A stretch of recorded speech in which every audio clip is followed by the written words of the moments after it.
on the website. There's 2 on there that are just out-of-state owners that we don't know what's going on with, and we've reached out to them, and we can't verify anything there either. So, but most of them, these are all Airbnbs. Okay. Okay. 2 of them didn't have personal property account number there. That doesn't affect anything. I'm just curious why they were missing.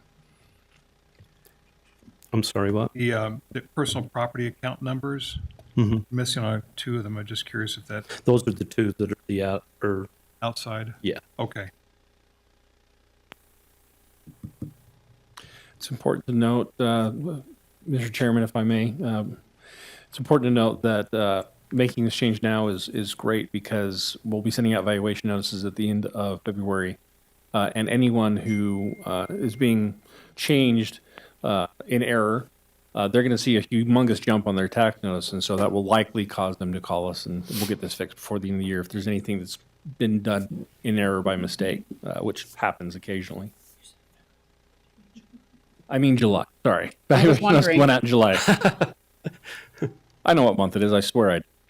The end of the year is not quite here yet. Okay. I've got no issue. No issue. We're good? Right. Okay. So I'll make a motion to approve item number 2. I'll second. All in favor, say aye. Aye. Aye. Aye. That passes 3-0. Number 3, that's the 106-page. Yeah. Document. This is in relation to the residential property declaration that we're required to send out by the state. And this started in 2020. This list are people that never did respond to mailings, the initial mailing of the declaration, and I believe 2 notices of failure to file. And so our only option is to move them to secondary, and they can appeal it if there's been an error or there's a problem. We're expecting a number of phone calls on these, so we'll try to expedite that the best we can. And here again, they'll be noticed on their valuation notices as secondary. How many times have you noticed them? I believe she sends out 2 failure to files, so they get the initial declaration, and then after 30 days, she sends out a failure to file and then another failure to file. So, Okay.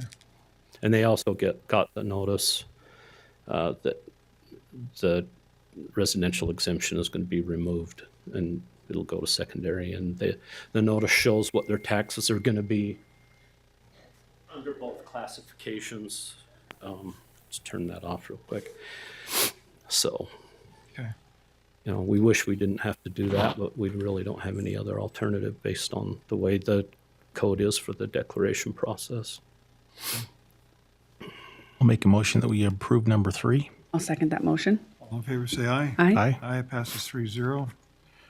Agenda number 4, approve or deny owner's request to change taxable status from commercial to primary residential for parcel 0061 for tax year 2022.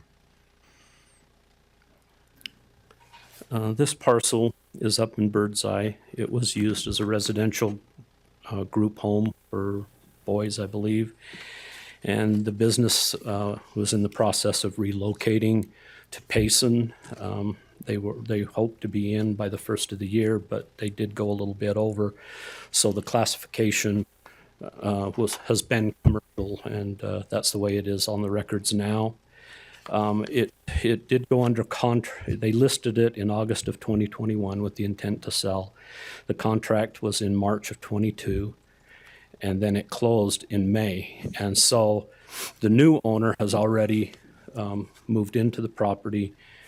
He's very well documented as this is his primary residence. He does have another home in Eagles Landing, which is also in Birdseye, that he has put on the market to sell. So he does have 2 homes, but the intent is not to use one as a vacation home or a secondary rental or a short-term rental. His intent is to sell it. So we're just asking to be able to change the property type to residential and allow him to have the residential exemption on that parcel. And on this, I had no other questions. I'll make a motion that we approve number 4 on our agenda. I'll second that motion. All in favor, say aye. Aye. Aye. Aye, that passes 3-0. All right. Number 5, approve or deny application for new property tax exemption for the Church of Thank you. Jesus Christ of Latter-day Saints. Personal property count 104168. Vicki Westergaard, Clerk Auditor, and I believe Kelly's online for the church. This is the Bishop Storehouse in Springville. It was not applied for, and I think Kelly just recently found that out from the assessor's office. I went back and looked at the exemption applications when the DI was built right next to it, and they did not have this on there as an application. Okay. So I think Kelly might want to talk. Kelly, would you like to address this?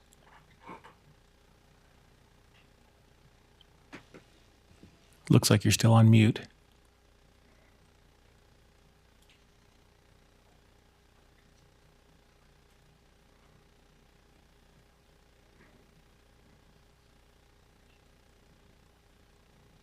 Kelly, can you address this? Looks like you're off mute now.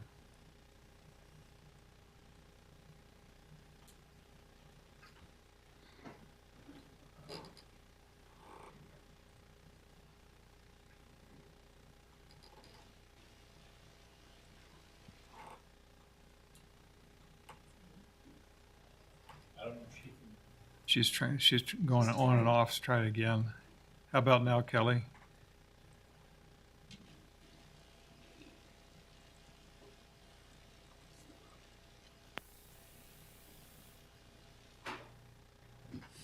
I would just add one thing while she's trying to do that. I did notice that the Bishop Storehouse was built first. It opened, I believe the newspaper said, in 2008. And then the DI was later. She still can't get on? Sorry about that. I'm not sure what the issue is. I can't see any problem from my side. Kelly, can you try one more time? We see you as unmuted. I can't hear you.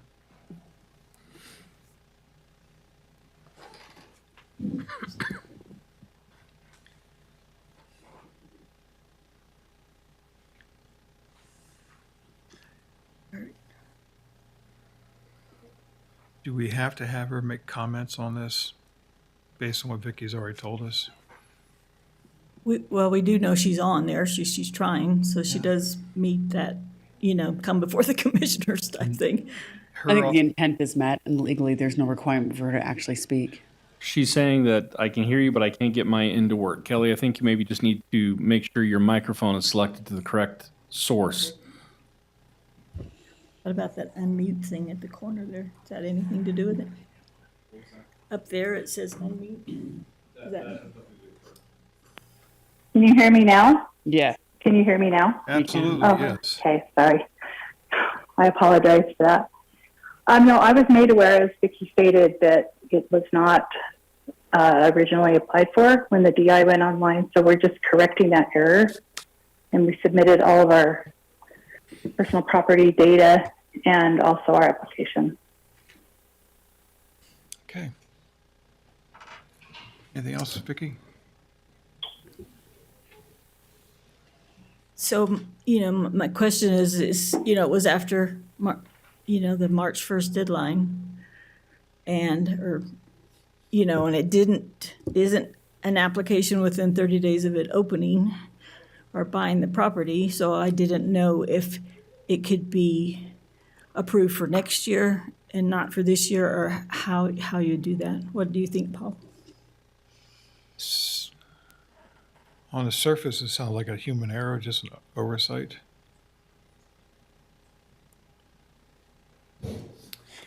Yeah, I know it's an interesting question. Oh, go ahead, Ms. Taylor.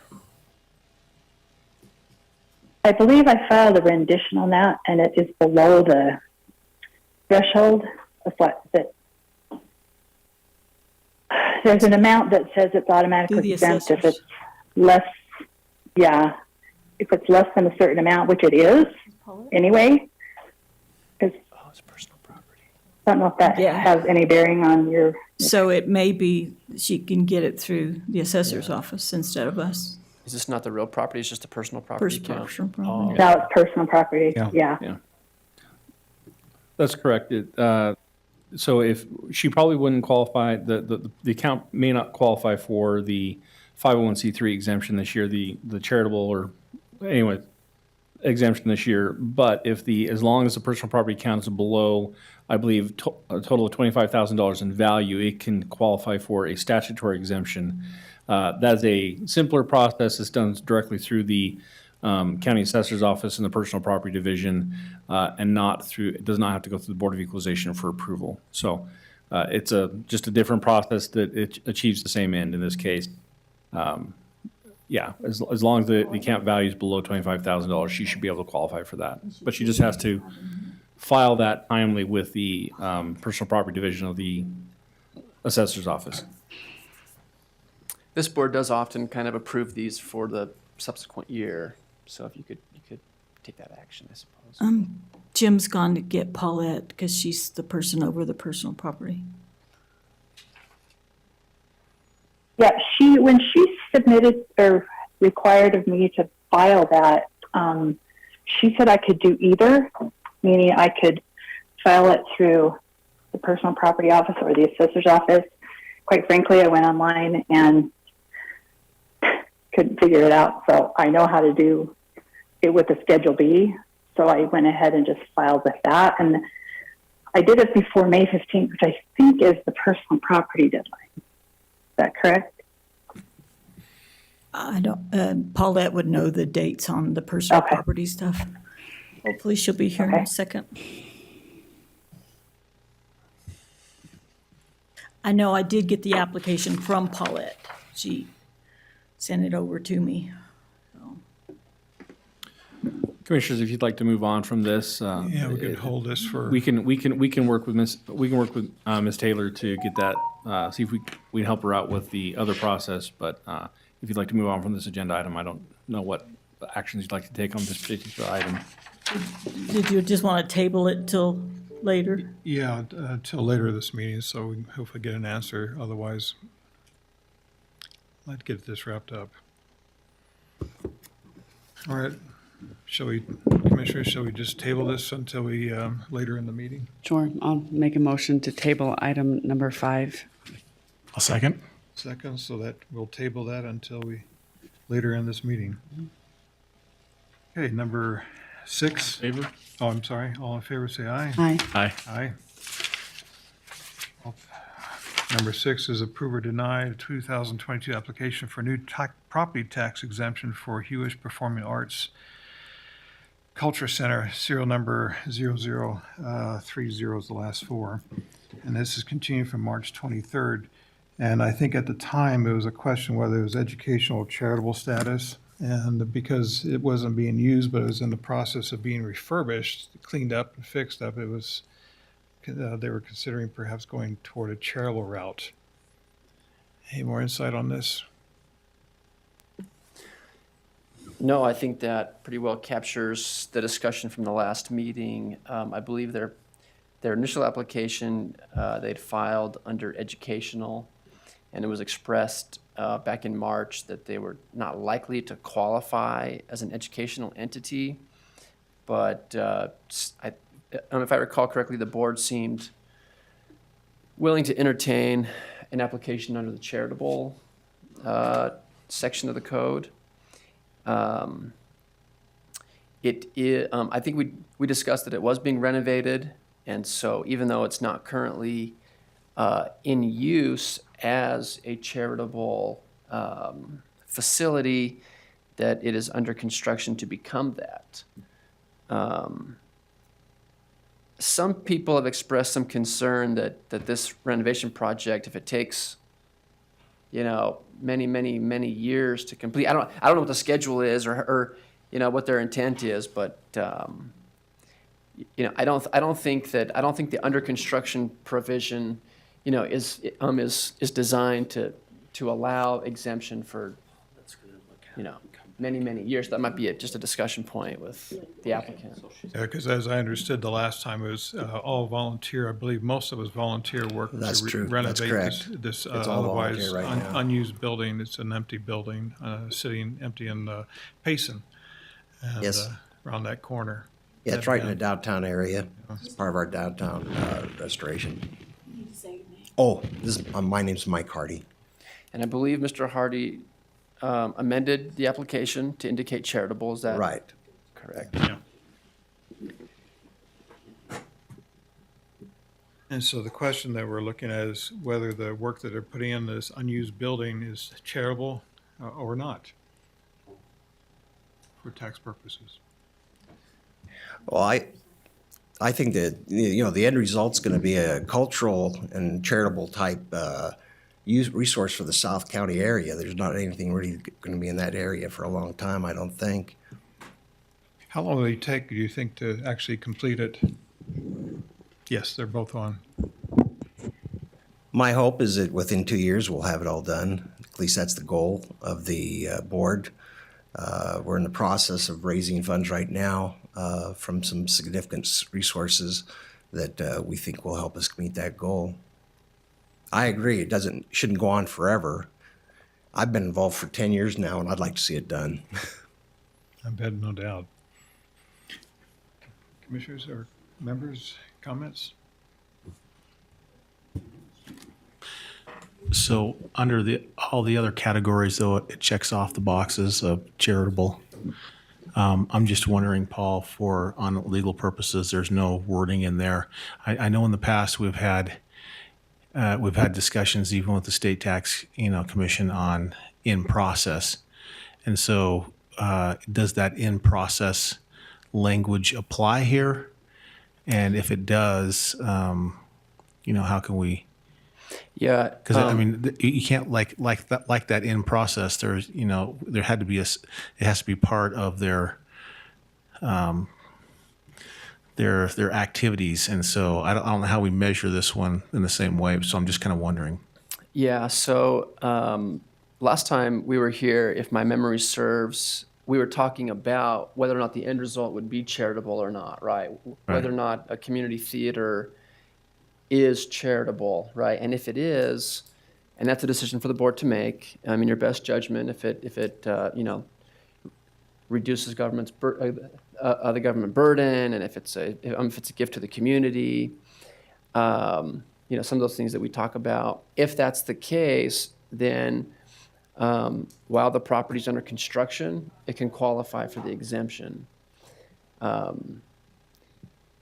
think that somebody brought up the Sarah shell and thought that this might be hoping or thinking that it's similar to the Sarah shell type gift to the community, and I believe that's a tax exempt organization. So we drew the board had drawn kind of a correlation to the Sarah organization. Again, Mr. Hardy mentioned he's been involved for 10 years. I don't know if that means it's been in renovation for 10 years, but it would qualify as long as it's under construction.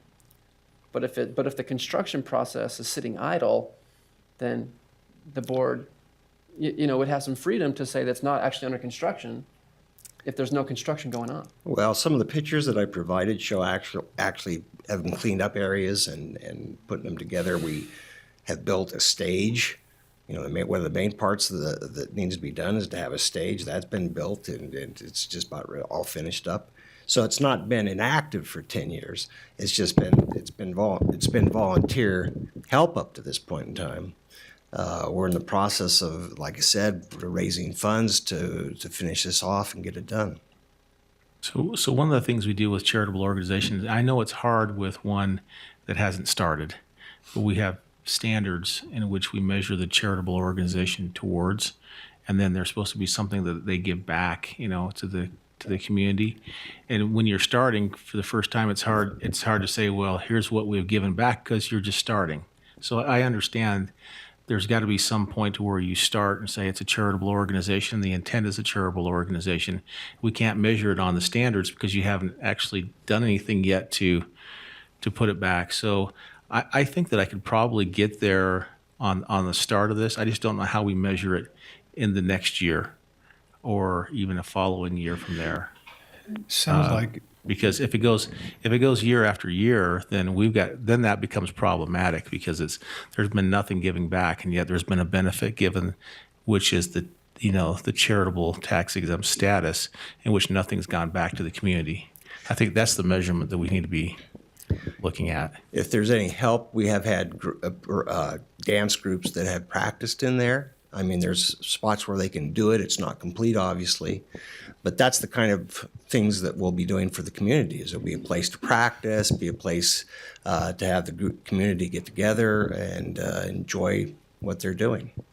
Yeah. I understand your concerns, and You know, this is completely up to the board, of course, but, you know, if the board's inclined to approve this item, you know, come 2023, when it comes up again, you may want to report, you know, what were the 2022 activities? What, you know, as far as construction goes, what was renovated, what was done, you know, and so that you feel comfortable that's- either yes. extending the exemption or not. But It's important to point out that actually that's what Mr. Jones is suggesting is actually part of the charitable standards now. That was adopted by the legislature a couple of years ago when they kind of went and reformatted some of the code that related to the property tax exemption. They put in larger requirements for charitable organizations to report back to county commissions about how they're using the property tax exemption for the benefit of the community. So we now require things like annual reports and things they would normally put out to their volunteers. I mean, I come from the Boy Scout era, so I mean, the Boy Scouts originally in my prior career, and every year we would publish an annual report for our volunteers to say, and the executive board and those kind of things to say, okay, this is what we've done, this is how we've used the money.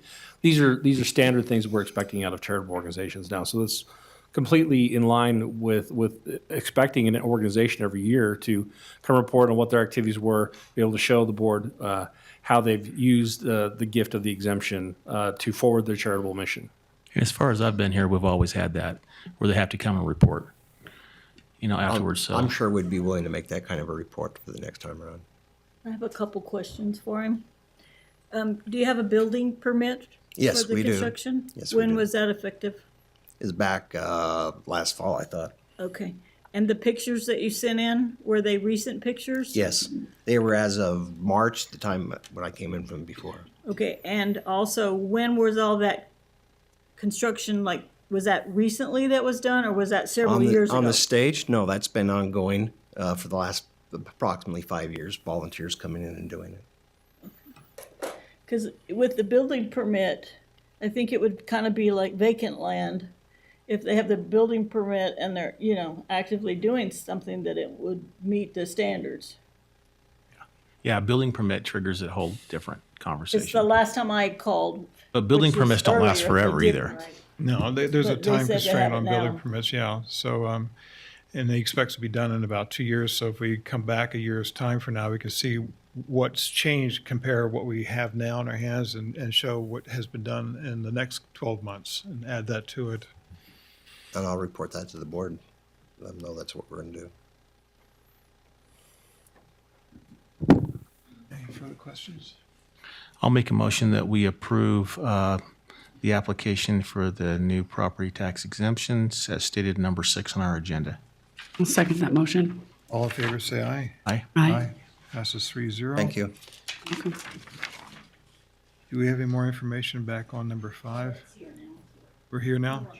So should we make a motion to bring back number 5? Yeah, I'll off make a the motion to table? bring back item number 5. I'll second. All in favor, say aye. Aye. Aye. Aye, that passes 3-0. All right. So let's go ahead and address this one then.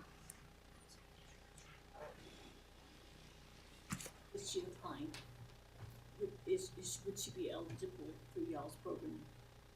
That was, because she said she could apply either way. Correct. So that's correct. Paulette Stetzer, Assessor's Office.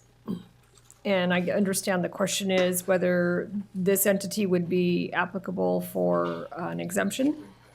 If the equipment, again, this came to light on the Springville business license list earlier this year. So we were not aware, this entity had not been picked up. So due to that, they were not falling under the 5013C until they applied for it now at this point. But as I explained to Kelly, they would be eligible for the other exemption for this year, in the event they didn't get the 5013C.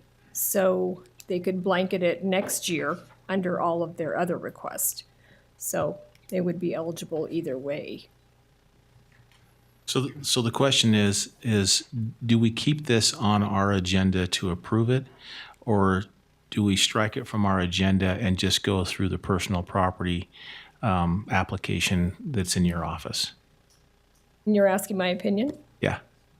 I would grant them the exemption. Okay. So, yes. There is a timing issue.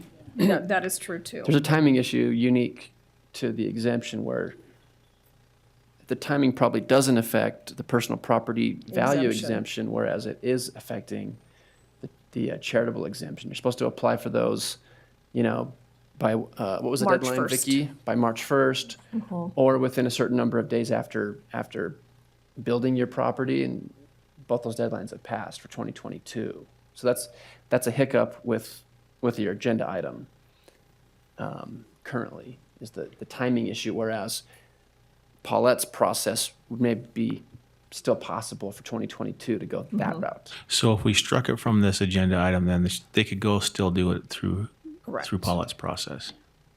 And I want to see it done, so I don't want to see a hiccup with it. So I think it might be advantageous for us to strike it then and have Kelly take it through your process. Okay.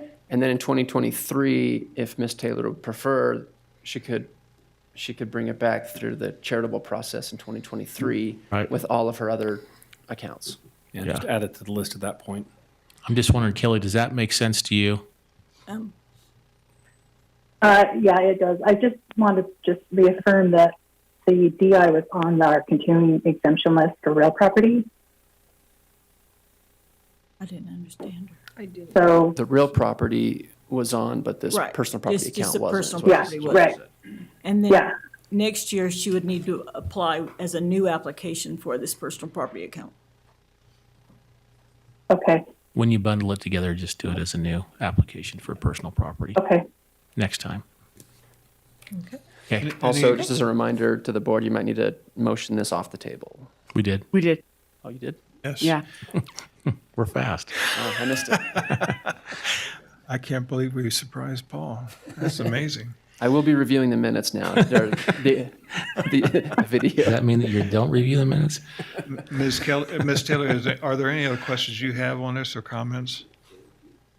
No, I understand Okay, what needs to be done. okay. So we have a motion. I'll make a motion that we deny the application as stated number 5 on our agenda. I'll second that motion. All in favor, say aye. Aye. Aye. Passes 3-0. I can see the tweet now. Utah County Commission denies exemption for Church of Jesus Christ of Latter-day Saints. Well, that, I mean, it's more nuanced than that, but okay. We have some items here that I talked to Diane about ahead of time and Mr. Jones about ahead of time, Patrick Waro ahead of time. And because there are some IT underlying issues in addition to some other things that we had asked about in the past for 8 and 9. Do we want to address the IT issues as a whole for all 4 of these, or do we want to? Well, I can address the IT thing for urban farming. We can talk urban farming, and then we can talk specifics about each of these, if that works for you guys. yeah, let's do that. So I have been working with a team from IT, and we've been working on getting urban farming a program written and the ability to to do applications and to actually put values in so that they'll get their valuation notice as urban farming, just like Greenbelt. It is in the very early preliminary stages of getting that done, but there is a team of 4 IT guys working on it. And we had a meeting this morning, we had a meeting yesterday. We might probably have a meeting tomorrow because they have more questions as they work through stuff. I don't know the exact timeline, but I know it's not like they're going to have it done on Monday or anything for these guys immediate relief right away. But Patrick might be able to give a timetable. I asked because in my initial conversations, it sounded like we have many months to go before we get to where we can accurately assess these properties. It's Patrick Warrow, IT director. I talked with the team after I spoke with you, and they are on track to finish in August. August. That's a lot sooner than I expected. Yeah. So that's August, like the end of August, the middle of August. Well, their Like in time to do something for self-imposed the, date was the end of August, but they said it was actually proceeding faster than they thought. But so in time to be able to do something for the 2022 year? Yeah. what I like to hear. No, actually, no. No. I don't know. So the state mandated due date is May 1st of 2022 to put someone on urban farming for 2022. That's a state mandated date. So we've passed that. So if there are people that, not Board of Equalization, but Commission, right, wants to value or have their taxes as if they were on urban farming, then that would have to go through the green folder process. And they would have to, we'd have to say, yes, if we would have had an application, they would have qualified, but we can't put them on for 2022, but we can abate their taxes as if they were on for 2022. So we could send them to Paul instead of you. So it goes as a green folder as commissioners, not as Board of Equalization. So that's why I look at Paul. That's fantastic. As long as we know who to refer them to. So we're referring them to Paul and not you. One who's not aware that we've done things already in the But meeting. that would also be done kind of like we did the Barbara McHale one, where, so I can say, looking at them, if they completed the process, they would probably qualify. Right. But we can't say that they completed the process and they Right. qualified. So as long as they completed the process and qualified, And we can give them, we could say, it If they- appears as though you would. Yes. We're going to give And you the if they benefit of the doubt don't- this year, but you do have to pass the process next year. right, and if they don't, then they would have to pay 2022 a regular value. That's good enough for horseshoes and me. So. But what that means for this meeting is that we're going to have to deny them from this meeting so we can take them to the other meeting. Right, and then they tackle Paul after the meeting. And then that becomes, and so I hope Right. that those that are sitting out here for this kind of understand what that means. Okay, If but we that did- only is really 2 of them. Right. So That's- that's number That's half. 7 and number Because 10. they're the ones that have. They're the ones that were taken off because they dipped below the 5 acres, but they do have production that would qualify them for And they're urban farming. irrigated. And they're irrigated. That's the. Number 8 is not irrigated, and they have never provided me with the number of sheep or the number of months that the sheep are on there for me to even do any kind of calculations. And it involves a multiple of parcels, not just Mr. Dallin's parcels, as far as the sheep grazing unit. So I would need that information, which I've requested, and I have not received that. 8 and 9. And then number 9 is dry tillable, so he does not meet the irrigated land classification for that, unless somehow he is able to get more water rights or water shares or something to where his land can be reclassified. So for number 7 and number 10, and I don't know which ones, who you are out there, a denial from today's meeting will mean that you need to go to Paul, he's right here, Raise your hand, Paul. and talk with Paul about going through a green folder or a 1347 application, so that you can come before the Board of Commissioners. Still the same 3, but just in our commission meeting, and then our commission meeting, then we'll be able to work through the issue differently than the parameters that we have in this meeting. So that's what that means. So hopefully it's clear as mud. And so along with that, I want to make a note that when I'm working with the IT, we're making urban farming basically just like Greenbelt, which means we have a really good paper trail. And that is very, very important for the taxpayer to have that. There are recordable documents that go with that so that when a title company looks up, they can see if a lien has been released or if there's a lien on it and all of those things. So for those instances for the 2022 year, Paul, we would need that document recorded so that it would show in that abstract to protect that taxpayer, showing that that as if they were on urban farming and that there was that agreement that they would meet the requirements for urban farming to get that 2022 equal, right? Okay. That's right. Okay, so we're trying to make sure that everything has that paper trail because we don't want any taxpayer to have a lien on that they didn't know or that you can't visibly see and vice versa, any other agreement that we do. And that's also going to go for going forward. So like next year, the year after, someone who was on Greenbelt, 5 1/4 acres, but they built too big of a home site and they no longer qualify for Greenbelt, and we're going to transition them to urban farming because there won't be a complete rollback and a complete release of lien. We'll need to have documents showing that transition.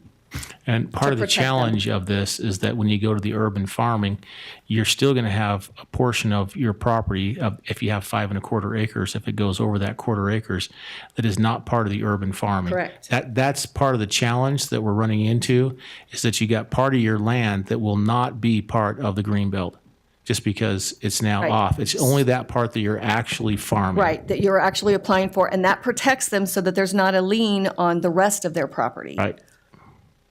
So it is a kind of an interesting dilemma because right now there's a lien on there on the entire parcel. And when that entire parcel then gets shifted, there is a benefit that goes to the individual because that lien on the property being the home itself will not be in effect anymore. So without a green belt, without a rollback tax. So there's a benefit to that for those individuals. And then the rest of it will just go back into green belt. Into urban farming, you mean? Or into urban farming. farming, Come on yeah. up. So those are some of the details we were talking about this morning with IT that we're trying to work out so that we have all those steps so it's very clear to anyone who looks in the abstract, a mortgage company, title company, real estate agent, whoever, and so that the lien is only placed on the portion that is being applied for. Exactly. How you doing? Jay Bowman. Could you speak to more of the, you reference there will not be a complete rollback or a complete application of a lien? I don't remember the exact term. So I'll just do like a scenario. So if someone has 5 1/4 acres and they used up more than the 1/4 of an acre for their home site, and so they dipped below, then they want to transition to urban farming so that they can get that remaining. So say it's 4 acres that they're using, then that 1.25 would have a rollback taken off Greenbelt, and then the 4 acres would not have a rollback, and it would transition into urban farming and continue to be valued and taxed at that productive value. So rollback on what doesn't no longer qualify. Right, and so then that way, that rollback is paid, and then the release of lien is recorded, and that shows up in your abstract, so any title search or anybody will see. So if you go to refinance your home, you're not gonna have a problem, because right now, a lot of people on Greenbelt, when they go to refinance, they run into a problem. Some mortgage companies will not refinance them because there's a lien on that whole parcel, including their home.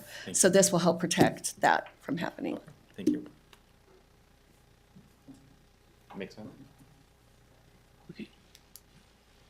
We want to.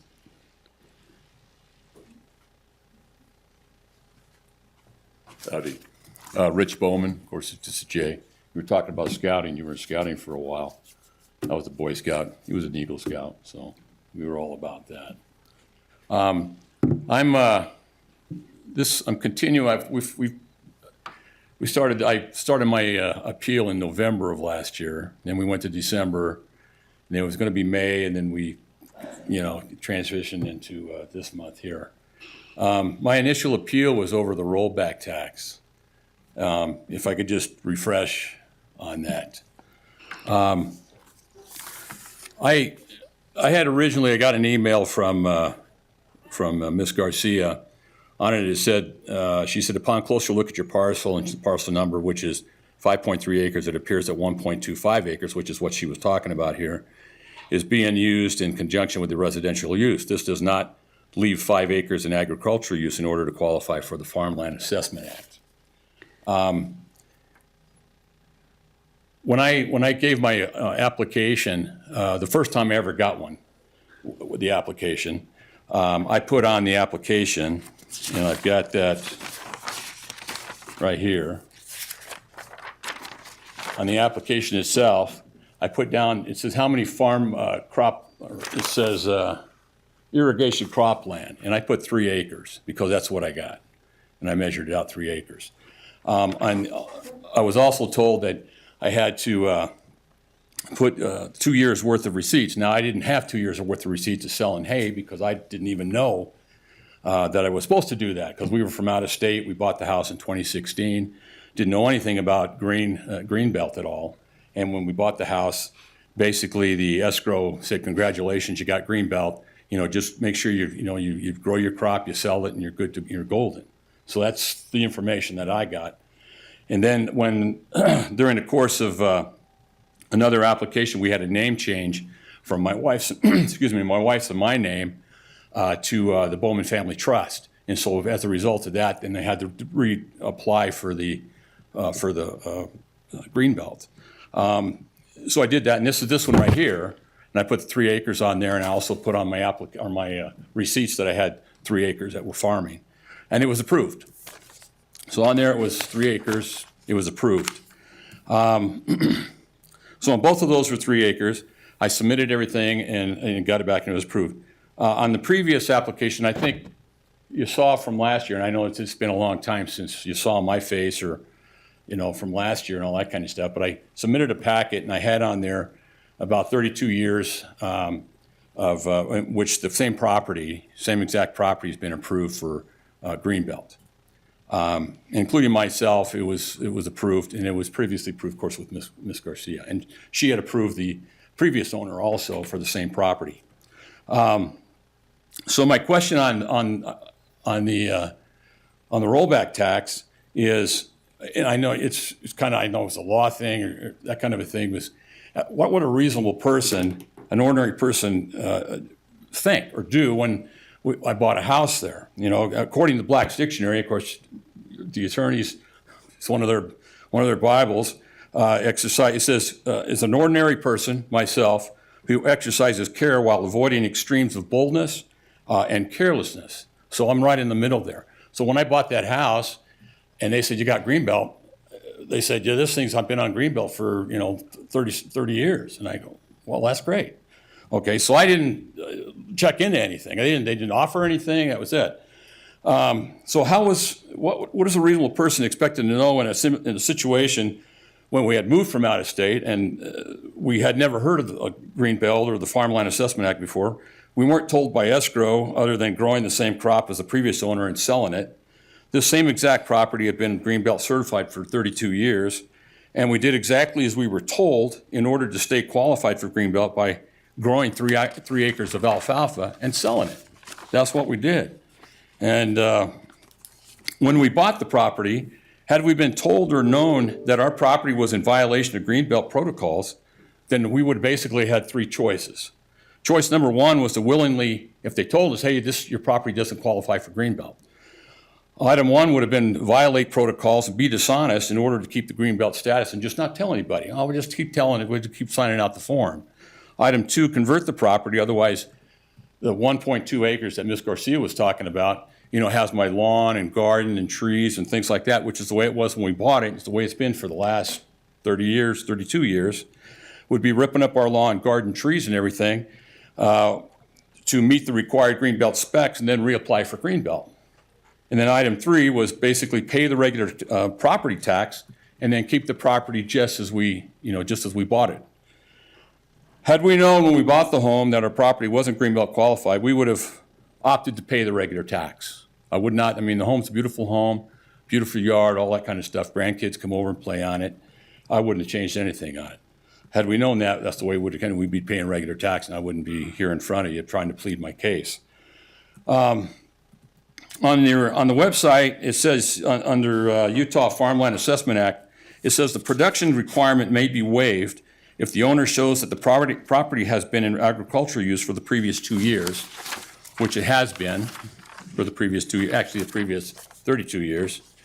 And failure to meet the production requirement in a particular year was due to no fault or act of the owner, purchaser, or lessee.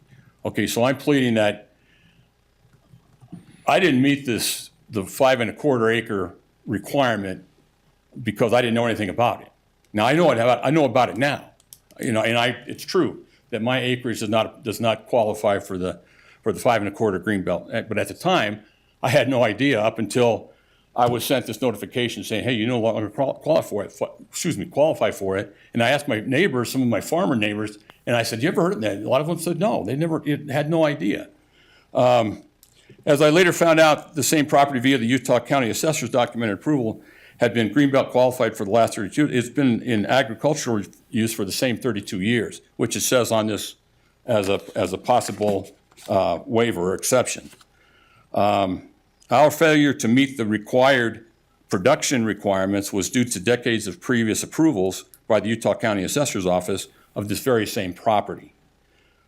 We changed nothing on the land, and we've grown the same crop as the previous owners. So this tax penalty, and this rollback tax penalty, which is almost $8,000, will do harm to my family. I can't afford $8,000. I mean, if I had done something wrong and knowingly, willfully, intentionally done something wrong, then I would be, I understand why I'd be hit with it. But I had no idea up until I got notification, hey, guess what? Your property doesn't qualify. Well, wait a minute, it's qualified for 32 years, and all of a sudden it doesn't. This rollback tax will harm my family. My wife and I are retired. We have a mentally handicapped adult that lives with us, one of my sons, my oldest son. We're on a fixed income. And the cost of living, well, we all know what that's all about right now. It's not getting any easier, it's getting worse.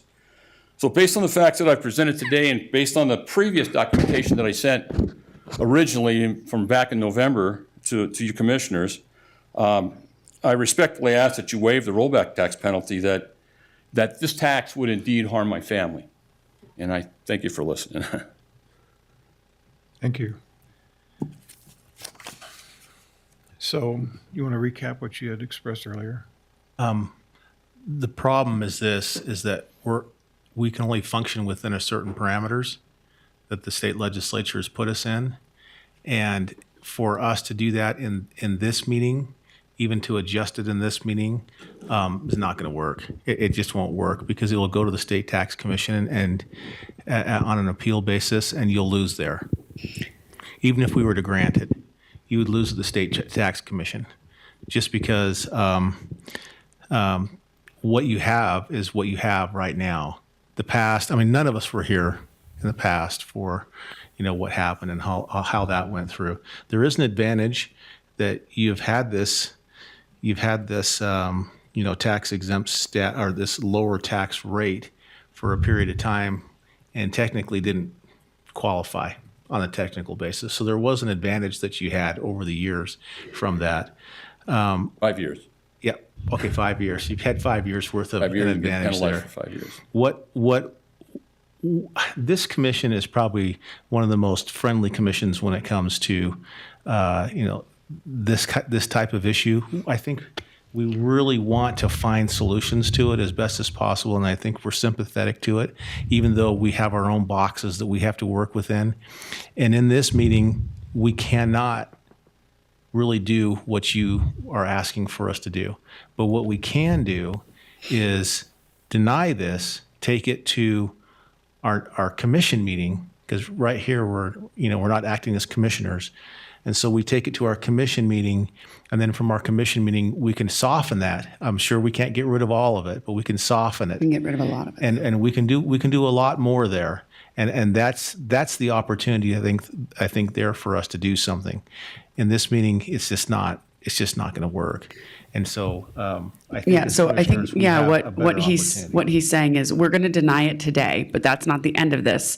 Then you're gonna get with Paul, and we're gonna work through the transitioning you to urban farming. Yeah. And so that $8,000 of back taxes, and once we do that, we'll be able to reduce that significantly, and then you'll come before us in a commission meeting, and you'll ask us to abate a portion of that based on what we figure out. And then once we do that, that's a final, and it doesn't get appealed by the state and overturned. Yeah. That makes sense? No, So we're going to thank you. work with you, Thank you. but we're going to have to deny you It today. doesn't solve everything, where you want to go, but I think the feel from this commission is that we're trying to do our best to help out some of those circumstances, and maybe even correct them and get you on a future path, because you're not going to live forever. Somebody's going to have transition that home. You're going into a trust. That's what triggered it, and so when that actually does flip again, there will be another trigger, and it'll flag it as for a reevaluation, and then they'll be sitting right. So I think that at least you have an opportunity now, and we'll work. Thank you. And thank you for listening to Yeah, my absolutely. spiel here. This is only your fourth time coming here. I know, we're sorry, you're going to have to, and you're going to have to come back again in another meeting, and I apologize, but we're trying to work something out. Thank you. Should I meet with you afterwards, or? You could. Camilla here from my office, I brought her, I asked her to come over, and who's number 10? Is Mr. Draper here? Mr. Draper? So you heard the board say they're likely to deny you today, but that they're looking favorably on a transition. It's complicated, but if you'll get Camilla your contact information, your name, phone number, email, Mr. Draper as well. So come to speak with Camilla, and if you want to come to the podium, you can probably as well. But is urban tax going to be the same as Greenbelt tax? It'll be very, yeah. The taxing basis is based on its agricultural value. It's the same for both. Value, so yes, it's the same. Yeah. Statisticians run all those Yeah. So if you'll make sure that you get Camilla your contact info, then Okay. we'll prepare some materials and be in touch. So phone and email and name. All right. And then on the rollback tax, will the interest be deferred until, is that a possibility? We talked about that in the past, and so that will definitely be in our consideration. Bring it up again. Should I come back to another meeting like this? or Well, go- you're going to have to come back to another commission meeting. no, it'll be a commission meeting. It'll be a so this commission is a meeting, Board of not this Equalization meeting. You'll come back to a Oh, the commission one that meeting. I'm supposed to go Yep. to? Yeah. Okay. It'll look and feel the same, but So it, is but, that- it, but it'll be different. So it'll accrue until I come to the meeting, or? Technically, but- it'll accrue, but you can ask for it to be forgiven. Yes. Yeah, technically it'll accrue, but we'll work with you on that. Thank you. Thank you very much. Yes. And then we'll meet you right now, or after the Go in meeting? the hallway. Sure. Now. There. So I'll make a motion while you're still here Thank you. that we deny number 7 on our agenda and number 10 on our agenda. And I'll second that motion. All in favor for 7 and 10 to be denied, say aye. Aye. Aye. Aye. That passes 3-0. So these will again work with Then you don't Paul. have to wait around. You can talk to her and we'll get your info. Okay? So this starts the wheels rolling to get you where you should be. Fantastic. Thank you very much for Sure. your time. Thank you. Thank you, too.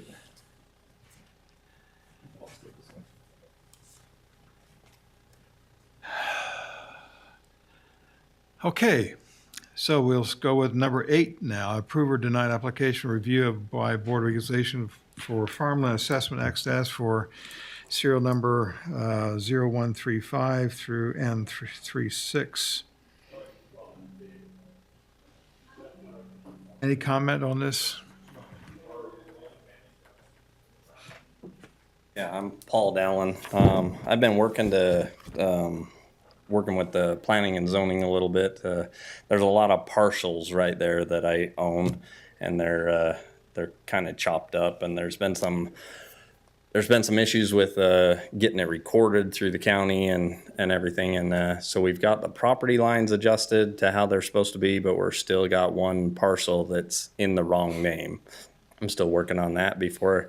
The plan is after I get them all the property lines correct and all the names correct, then we can take them and combine them and change the parcels and then start this process over to see where the greenbelt and everything is, because there's the letter that I got from Miss Garcia is pulling out 2 of the parcels, which one wasn't even in my name when it came, but I did own it, but it's just a technical error.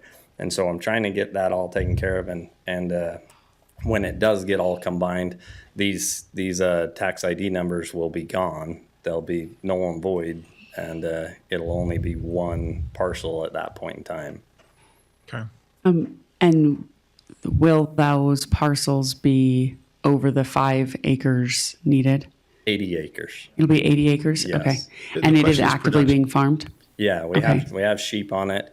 It's kind of it was owned all by one person. He subdivided it. I've bought 80 of the acres, which was like 7 or 11 parcels. And I'm combining mine back in because there's a technicality that the planning and zoning don't like of how it was subdivided. And with talking to them, it was easier to combine them all back into one parcel.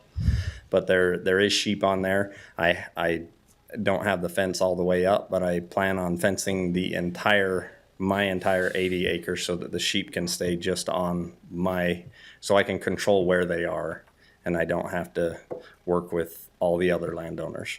So do you just need more time then to finish? Yeah, Combining or- more time. Like this was all supposed to be taken care of. I looked on the website this morning, and it's still one parcel. I can't change anything until all the names and all the boundary lines are correct. How many sheep do you have on that land now? They have 150 to 200. Is it to use the moms, and then they have the babies on there too, which so 300 to 400 is what they're telling me. I don't go out there and count them. That's just what the guy who put the sheep on there is. I've asked him, and that's what he says. 300 to 400, and that's between all the parcels, but. Is what we normally require some kind of documentation that they'll be grazing here, grazing there, but a rotating basis or stay in one place. Can you say that again? Sorry. And normally there's some documentation that shows that they're grazing either at the same location all the time or they're being rotated. The assessors want to get a feel for how you're using the land. They come on in the spring and then they pull them off. It's pretty dry and arid out there, so it really depends on the year. I've only owned the property, I'd have to look, 3 to 5 years. But sometimes they can stay late June, so 1st of July, but it all depends. And I don't really control them when they're the farmers. When they decide that there's not enough for them to eat, then they pull them off. So about 2 to 3 months are on the land. 3 to 4 months, I would say. May to July, or Yeah, it could go end of March all the way to July, but sometimes they pull them off earlier. Depends on what rain we get and how the vegetation is down there. So basically what I need is what like this year, what months were they there this year and how Okay. many, and last year, how much? So, and I know it included more acreage because it included other people's parcels. So that calculates into the AUMs because it's more acreage. So it's not just your land that the sheep are Correct. qualifying for. So, and I was out there a couple of weeks ago and didn't see any sheep. So I don't know exactly where they are. You said you had to finish fencing. Is that on the back mountainside? So we've got all the poles in, and we've got electric wire on half of it, and that was for this year. And the plan is to put So put a solid fence. they were all held in by electric fence this year? Yes, On just your property or on everybody else's? mostly my property. Yeah, see, so I but would need it's- to know all the acreage, who else, because all the other people out there are claiming the same thing, that the sheep are qualifying them. And so, So you if they're need, only gonna be fenced on yours, then that kicks everybody else off. Unless they have someone else that they're Unless they have contracting it with. and the sheep are on yours for 2 months and then on theirs. So that's the And- kind of stuff I need to know, because yeah. that whole area, yeah, and it is kind of messy, so I on their request, because they tend to run up on the mountain onto the BLM, I've put fence posts all the way around my property. Okay. So I don't have electric wire around all of it yet, and I don't plan on putting electric wire. I plan on putting a hard fence Okay. on the top end, and but we Okay. did what we had to do to keep them on for this year. Okay, so. And so they that- did go home. Like the owner just lives on the other side of the mountain. Okay, so that's the kind of stuff I need going forward and for the past 2 years. And then also a lease agreement would be very beneficial because then that shows you made a commitment and it's an ongoing thing. And when it's just on my property, then it's a little easier for me to Then get it's you. a Yes. lease agreement Yes, directly it's to an me agreement, because right, the ones right. I've turned into you have kind of been vague and general. Yes, and it listed all these parcels and all these people and it was very Yeah. hard to pin down, yeah. So I'm trying to Yeah. take care of it. Yep. It's going to be a Yep. little bit more time. So if we want to keep coming back and revisiting it, or I can. Yeah, so We'll I mean, work so with her. definitely he's not an urban farming consideration because he does have more acreage. So this was a more of a production thing and all the parcels scattered all over. How long do you think it'll take? Who I don't knows? know. We thought it'd be done in May, and And part of it's our fault, right? Is you're waiting on the recorder's office to get Well, all and he the had to go parcels through planning and combined. zoning. I'm sure they had to Yeah, work through and- issues. Yeah, to get through the But- planning and zoning and, the biggest thing is the recording. Like they were several months behind. They're caught up a little better now, but I don't. I can't go. There's nowhere I can go check it except for online, and so I have to wait, and I just keep checking it, and then all of a sudden, when there's a change, then I know it's either right or wrong. And so the property lines are actually right after 5 years, but the one of the parcels, just one, is put back into the seller's name. So, and I've contacted them. The title company's working on it, so it's still going to be some time, but I don't know how long. when's our next BOE meeting? What about the one Next after that? month. Is there one like in October, September? When would be best? They're asking next BOE. Yeah. How about if we continue it without date, and then when it's ready, then you just put it back on? Yeah, you can call Bert Harvey and then they can just put it on the agenda. Or Sally. Call Sally. Call you. Yeah, that'll be perfect. Okay. And then she'll put it on the agenda. Okay, that works. All right. So Thank you.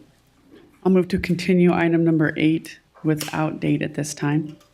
I'll second that. All in favor, say aye. Aye. Aye. That passes 3-0. Continued with a date to be determined. Okay. Number 9, approve or deny application for review by Board of Equalization for farmland assessment access for serial numbers 0003. Is there someone to speak to that? Yes, sir. Thank you. This is only my third time back, not my fourth, as Mr. Bowman. I am Brad Dew, and the owner of that parcel.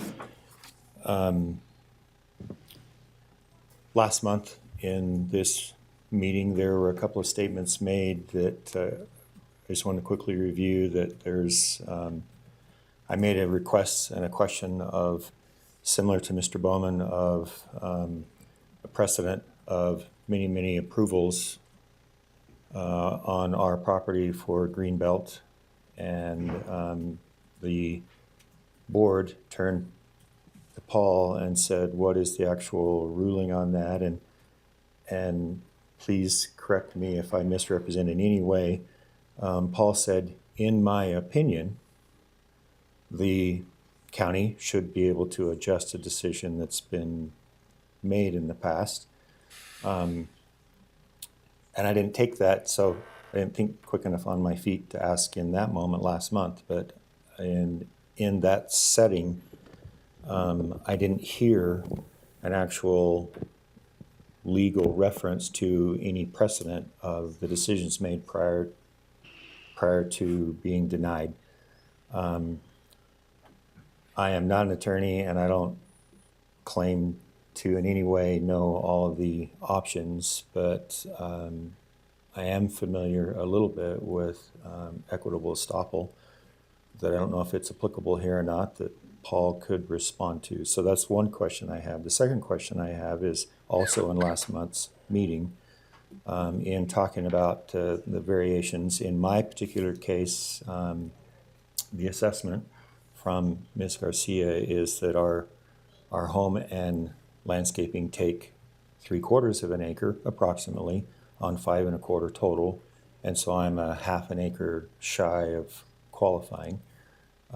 Commissioner Lee, you indicated as I'm asking the questions last month that we can't make an exception by continuing the qualification of Greenbelt. And as I thought about the discussion after leaving the meeting, I wonder, when I go and look on KSL or MLS or any of the listings of homes, anything that's 5 1/4 to 5 1/2 acres always shows some reference of agricultural tax base. Sometimes they call it Greenbelt, sometimes they don't. I actually wonder if the exception is to have me in Greenbelt or if the exception is to take us out of Greenbelt. I've made a request of the assessor's office to say, please show me all of the properties that are 5 1/4 to 5 1/2 acres and how many of those are actually in Greenbelt and how many have been taken out in the last 2, 3, 4 years. My impression is that, as Ms. Garcia indicated last month, that there's hundreds, if not thousands, of applications over a window of time. It's physically impossible for her to go measure. My understanding from Mr. Polson in the assessor's office is that in very few recent years past that there's new software where an image is pulled up and the software is applied to actually do measurements so they don't have to go on site. As Mr. Bowman indicated, my property is probably 27 years of Greenbelt with multiple approvals. The most 2 recent, actually approved by Ms. Garcia. And I currently have 4 head of cattle. Gratefully, there's enough moisture that in my first cutting, I had just over 200 bales of hay and grass. So I have alfalfa mixed with grass. Thrilled by the production and likely will get a second cutting this year. So I'm qualifying on Production. AUMs and actual agricultural production. There was a comment made that because I'm designated as dry tillable, that my land's really not worth much. It actually will grow something with a little bit of moisture. It's been indicated to me by Ms. Garcia that I don't qualify for the Urban Farm Act because I'm not irrigating. I do have strawberry water shares, and those water shares have been current from the day this home was built, but the ditch is a few hundred feet away and below the property, and so the original owner, me being the second, have continued to pay to keep those shares current, tied to the property, but have never had any of the water from strawberry. And so Ms. Garcia said, well, we don't qualify for Urban Farm Act. And so in my conversations with the assessor's office through Mr. Polson, he indicated to me after the May meeting that he would let me know exactly what I would need to change in my landscaping to be able to say that's now part of agricultural purpose or not. He also indicated that he would let me know if the fact that I own shares, even though I'm not technically watering from those shares, does that allow me to qualify for Urban Farm Act and to give me confidence of the options that I really do or don't have. I haven't heard back from Mr. Polson to know the exact options of reconfiguring my landscaping. I did ask the question last meeting for clarification. So my home, which, as Mr. Bowman indicated, I've talked with some of the longer-term farmers, and they've asked me questions that I just simply can't answer. In my very first meeting, Commissioner Gardner, that you gave me some counsel, if you will, of some things that I might do so that some of that space would actually qualify. I would argue that my home is my farmstead, and it's where I manage the agricultural use from, and that is where I store tools or other things that I use in the agricultural purpose. The question I asked last month in the meeting was that I'm trying to raise grass-fed beef, and I'm trying to grow all the grass I can, but what you're actually telling me is that the species of grass around my house makes it not qualify, and I would need to rip it out and plant a different species of grass so that it would qualify. There was an awkwardness in the moment because of the question, and then I was told, yes, that is what we're saying. Some of these things just don't make sense, and I still have some of the questions that I have just raised. Will the cows eat the species of grass that you currently have? They'll eat anything you throw over the fence. I don't know. I mean, if the cows eat it, I don't know if it matters what species it is. Now, the grass, the grass around the house, I don't pile it up for it to rot. I spread it out so it will dry first before feeding to cows, but yeah, they'll eat it. They are eating it. So I'm wanting to understand, I'm requesting, please, to understand a couple of these details as it pertains to the bigger picture. The other comment that was made in last month's meeting by Ms. Garcia is that she gets all these applications, she's not able to go and measure every single one. There's a trust in the applicant.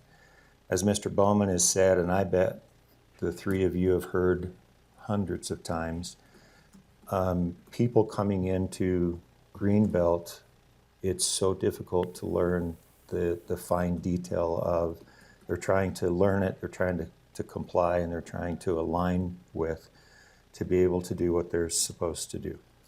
I'm trying to continue the agricultural intent and purpose that for the last 27 or 8 years this property has been assessed under, and trying to figure out why multiple times it's approved and now it's not approved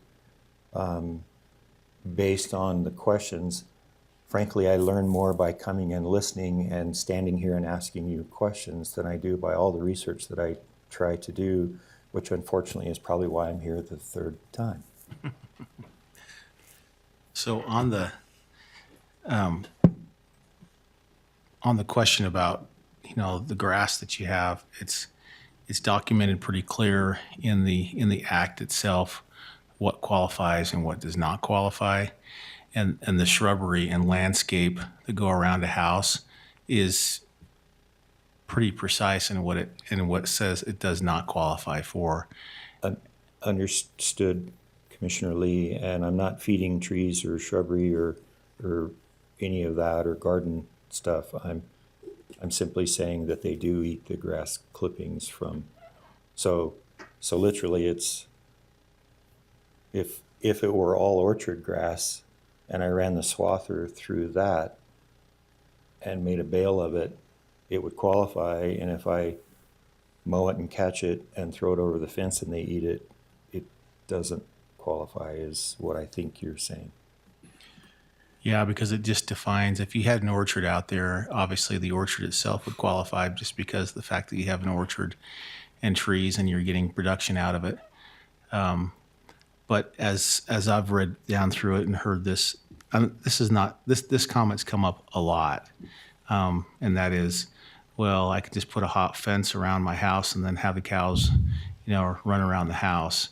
And I think that's the reason why in the farmland assessment, they actually say if it looks like landscaping, and acts like it, then it's probably landscaping.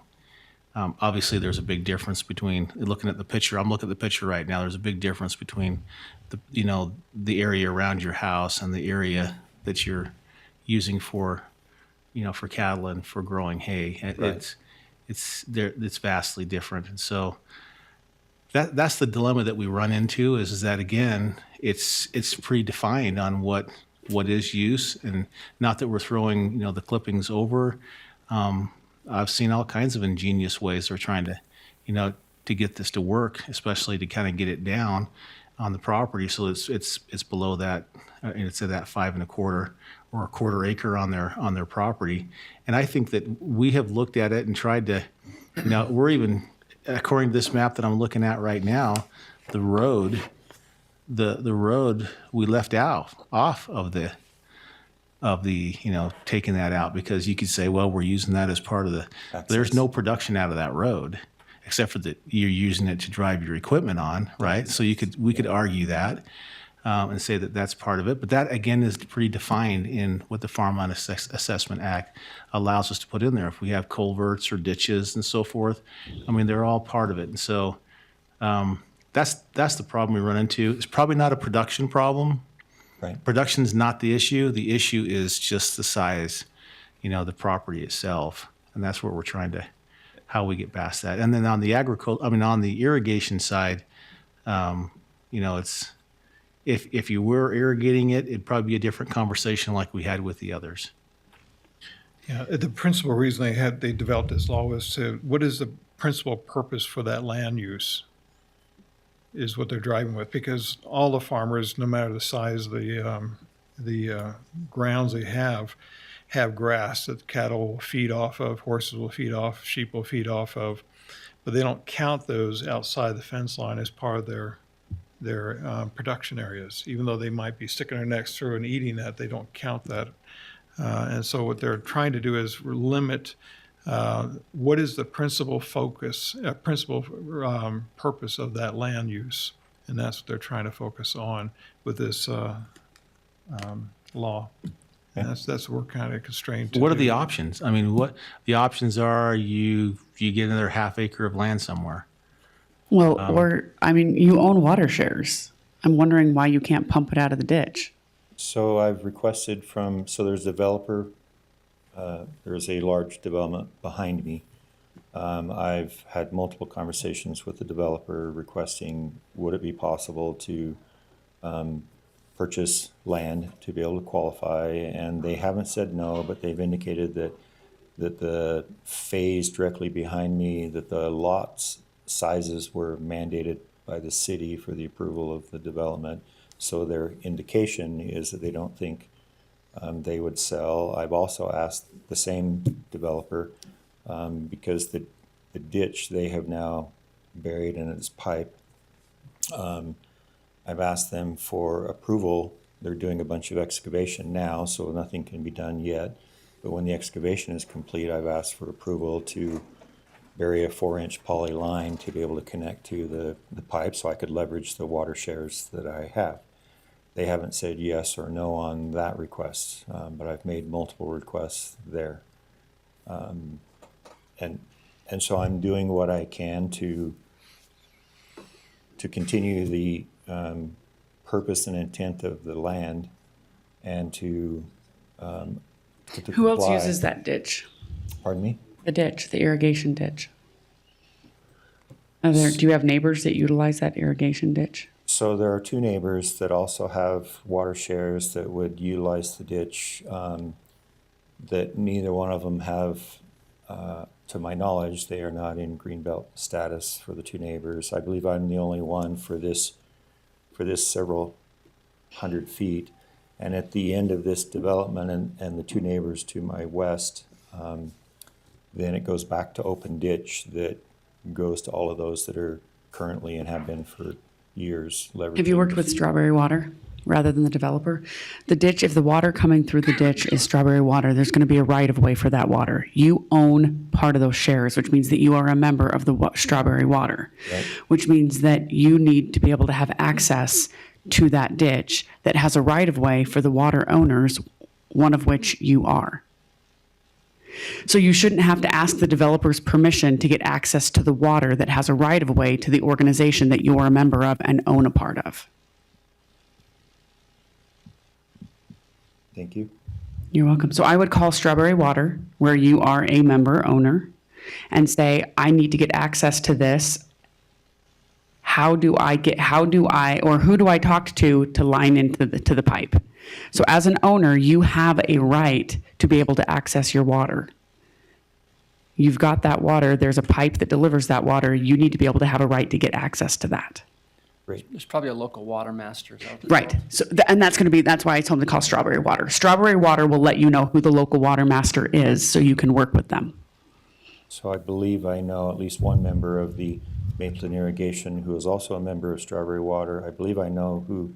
You remember who which the water Strawberry, master is. do you know which Strawberry Water Association you're a member of? There's two. So that's why I'm asking. I would have to look at the paperwork. Okay. I was only aware of one Strawberry Water organization. Yeah, so there's one that goes out towards the west, and then there's one that's up along the mountain. And my guess is you're in Mapleton, so it's probably the mountain one, the Highline Canal one. Right. That's not the one I was a member of, so you'd be a member of the other one. But call your water association. You are an owner share in that association. You have rights to that water. A developer shouldn't be able to prevent you from getting access to your water. So talk to the water master and the water association and just ask what approval you need to dig into that pipe and get a pump and pipe your water shares to your land. So as an example, when I had my farm, our ditch that had our water, it wasn't a ditch, it was a pond. We had a pond. And the pond was not on my property. The pond, I had to cross 3 other people's property to get to that pond. And then that pond fed water into a line, and that line fed four properties. There were 4 of us that fed off that line. But we had to cross 3 other people's property to get to the line that got to the pond that fed our water, right? Understood. And that wasn't necessarily through those property owners because we had a right of way. That was done through the water association. Okay? Okay. So with that, I have a lot more confidence that I can access the water. I don't know the timing, but I Also, a little word to the wise. Even though you've been paying on those water shares, if you don't start pulling them, the state can take them from you. So I would start finding a way to pull those water shares sooner rather than later. So the last question then would be, I believe Commissioner Lee, as far as options, I rip out landscaping and have more pasture, or I, with your approval, make a transition to Urban Farm Act, which Ms. Garcia has indicated I don't qualify because I'm currently dry tillable. But if I'm able to access the water, I'm no longer dry tillable. Mm-hmm. So. And it wouldn't necessarily have to be pasture grass. Like you could rip out landscaping and put in an orchard, but then you would need to track your production of that orchard. Sure. But it would just need to be something that's production. Understood. So with those options, next steps for me for my 4th time back would be?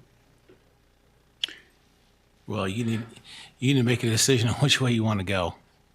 Now you either need to acquire land, rip out landscaping, or get irrigation and qualify for the urban farming. So you need to pick one of those 3 you need to do, and then you need to make progress on it. I don't believe that my option to acquire land exists unless I could get a neighbor to sell me part of their property, because the developer is indicating that's not likely. So okay, so then I would either go with irrigating your land and trying for urban farming, or ripping out some of your landscaping and putting in farm producing. So I am already pursuing the water access and have been. That's not something that I have waited on. I've been pursuing that because I'll get more production. And so I'm pursuing that and have had multiple conversations prior to today with the developer. Tomorrow I'll have conversations with Strawberry Water and the water master, who I believe I know who that is. With the options he's looking at, is this something we should just continue for a date to be decided later on? Well, we could either continue, it depends on where you're at, or we could deny it and then you could start work. If it looks like you're going towards the urban farming side, then we'd follow the same process. As the other two today. As the other two. If we denied it that way, it would be clean and you'd be able to start going through that process. If we don't, then at some point in time, we'd have to come bring it back here for some sort of action. Right. Otherwise, you'd come before the commission. So my thought is, either way, he's going to want to pursue the irrigation water because, right, he's paying for it. I agree. And you're going to lose it if you don't start using it. Right. So I would bet you would rather do that and qualify for urban farming than rip out some of your landscaping and alter what you've already spent money and time, establishing. So it sounds more like he's going to make all those efforts to get the land classification to irrigated so that he can then qualify for urban farming, which is the same tax advantage as Farmland Assessment Act. It just has to report every year instead of Right, every they have to do 5 an years. application every year, yeah. You just have to pay the rollback on that 0.75 acres. On the, On the 0.75 that you have your house on now, that would not be a part of the urban farming. so that is a question that last month in this meeting, Ms. Garcia indicated as she's talking about the prior approvals, said, I probably never should have approved the property as Greenbelt, which I thought was an interesting statement. And as Paul said when requested about the, my mind just went blank, precedent and any type of grandfather, that his opinion was the county should be able to adjust a decision. Nobody is actually saying the word, oh, I made a mistake.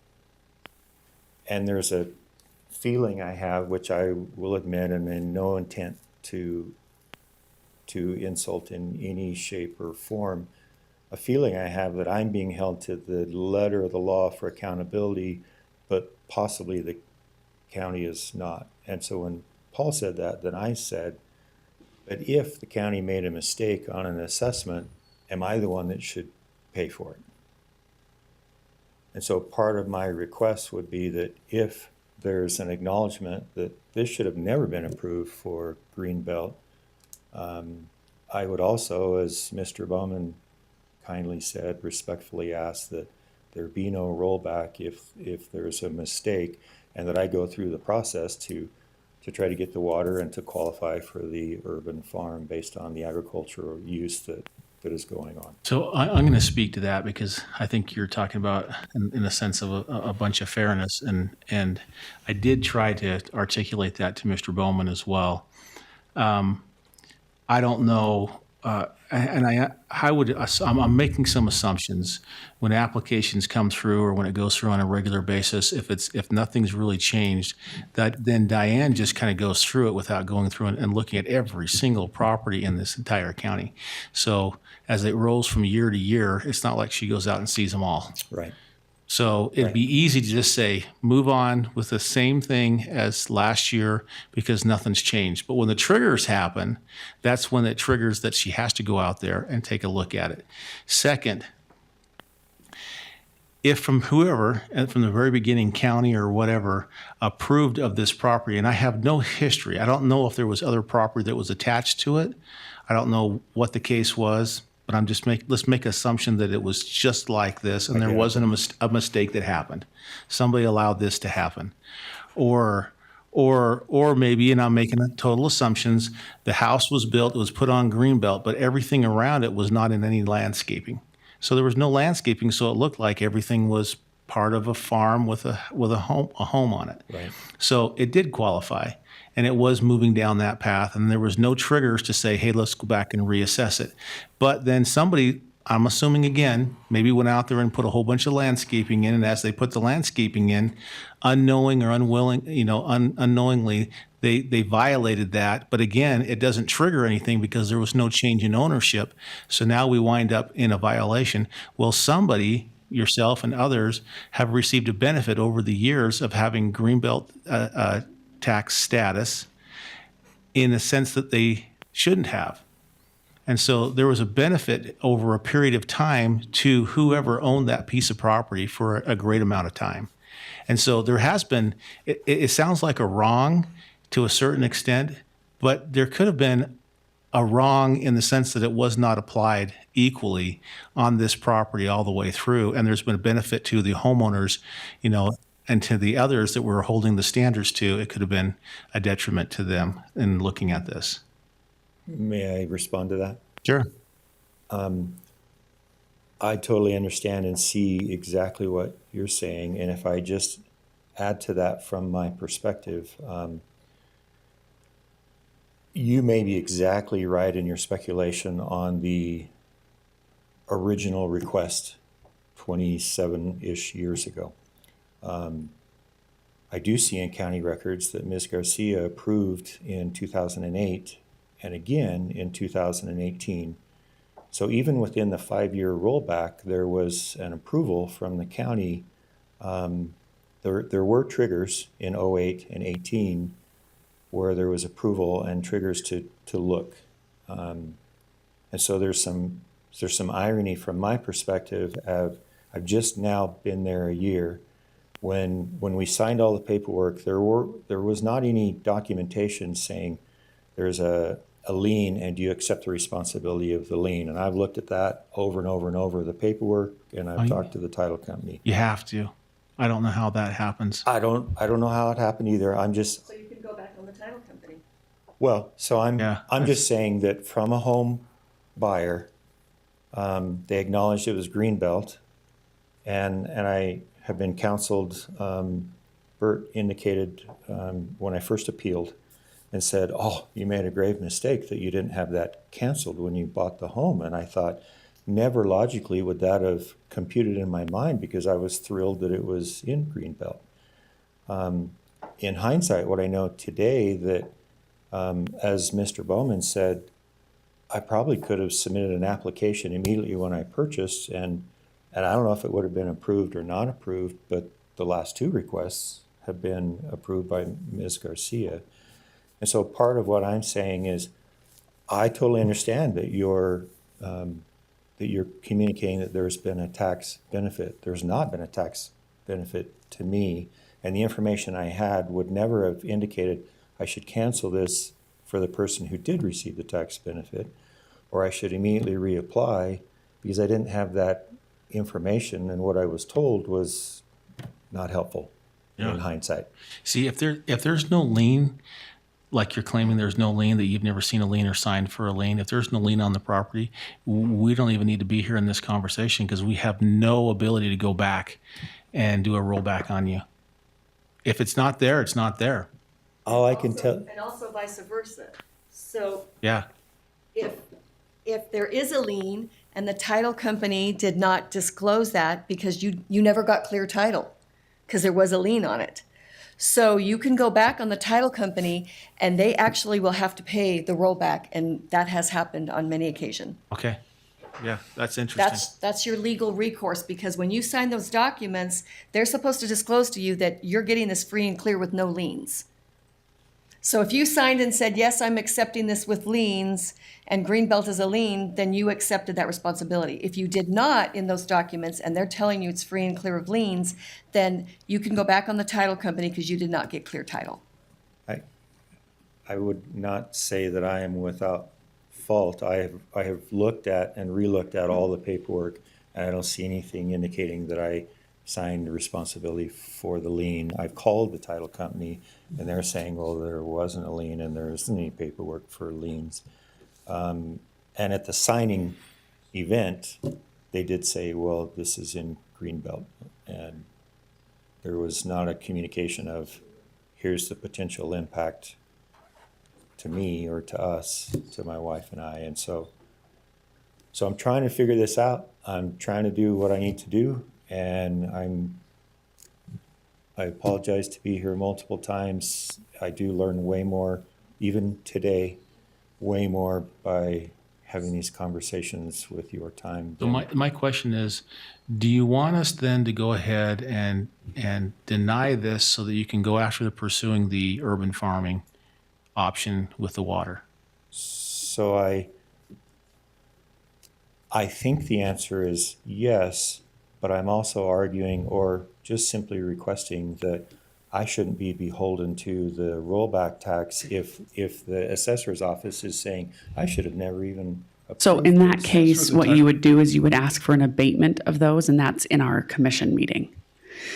So in this meeting, we can't abate that. Okay, I'm going to refer you to Paul over there, who's probably going to refer you to someone in his office. I already sent Camilla away. The lady, Oh. that lady he brought in here will be the one to work with you on that. Yeah. But I think regardless, you want to pursue your water, because if you don't start pulling that water, Right. you're going to lose it.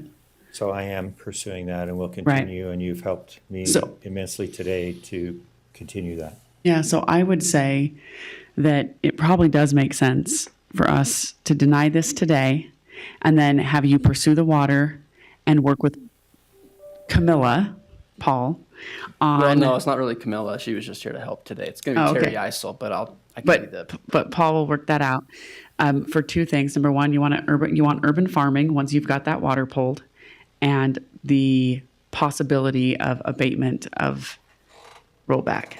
But both of those will be done in a commission meeting. Okay?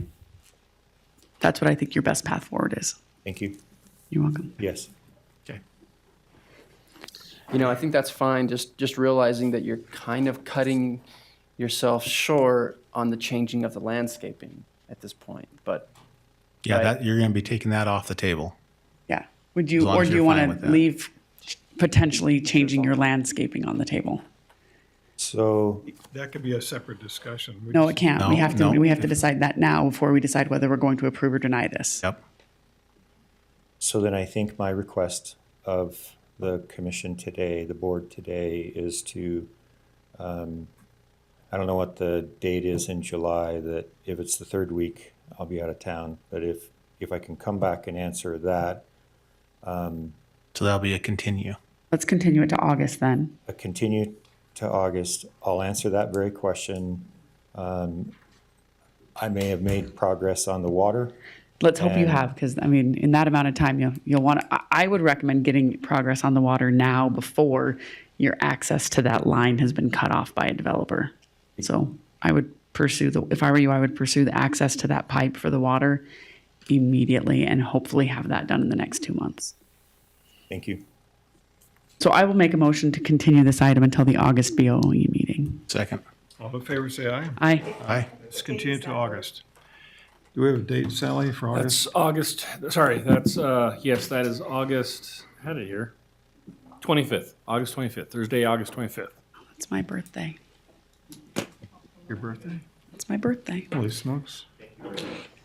bring cake, Brad. I turned 40. It's Amelia's birthday. It's my 40th that could be- birthday. It's like a big that- one. It is a big one. Was that your comment that I'm supposed to bring? It was, I was just kidding. I Whoever's was just bring the joking. cake, I am celiac, it must be I think that could be gluten-free. violation Otherwise, of it's food just and cruel gift and policy. unusual. Yeah. Okay. We don't have any other items, I don't think. Motion to adjourn. Second. We are adjourned. Goodbye. Thank you, Sally. Paul. Diane, thank you. It's our pleasure.